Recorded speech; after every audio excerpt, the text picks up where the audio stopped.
Чому наше покоління самотнє?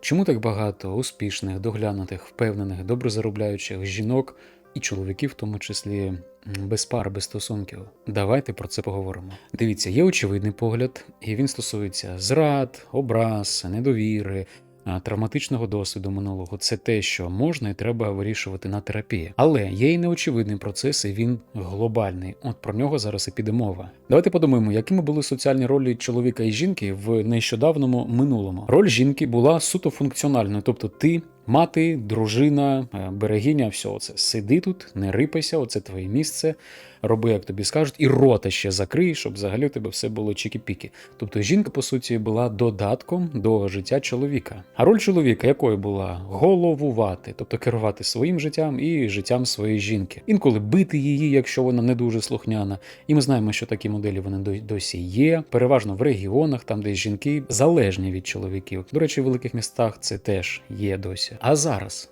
ситуація дуже змінилась, тому що дівчата за одне покоління дуже швидко навчилися працювати з інформацією, створювати бренди, бізнеси, піклуватися про своє тіло, про ментальне здоров'я, об'єднуватися в спільноти, писати книжки.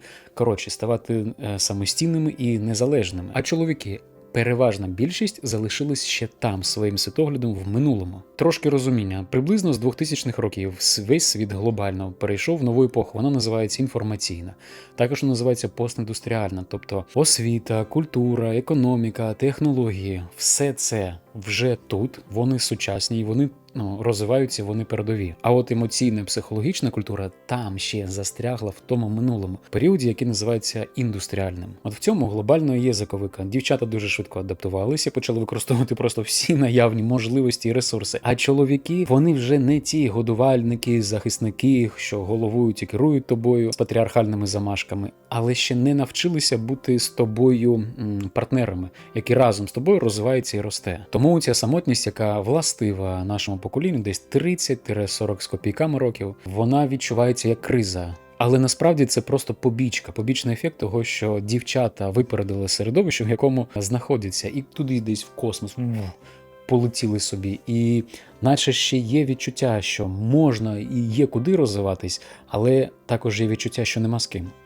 Нема з ким. Давайте в цьому відео підкреслимо цю важливу думку. Окрім інших різних чинників і факторів, є глобальні зміни. Вони по всьому світу відбуваються. Є розрив темпів розвитку між жінками і чоловіками. Дівчата вирвались вперед. Чоловіки ще поки що відстають.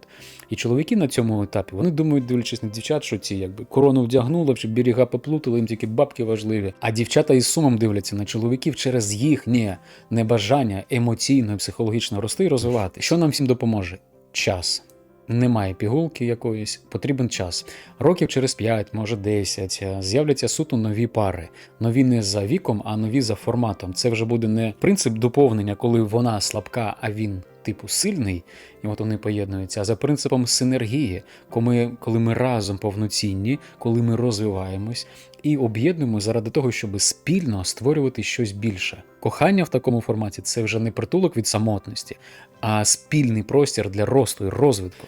Тому в якомусь сенсі можна говорити, що ми з вами є жертвами цього перехідного періоду, бо на нас, по суті, еволюція тестує, наскільки оці соціальні зміни, вони є життєздатними. Коли жінки вирвались, вийшли з-під контролю чоловіків, от зараз хід чоловіків, що будуть вони робити? Подивимось. Підписуйтесь на мене, будемо спокійно, без зайвих емоцій і без езотерики розбиратися в цих цікавих і складних питаннях. І напишіть, що ви думаєте от з цього приводу.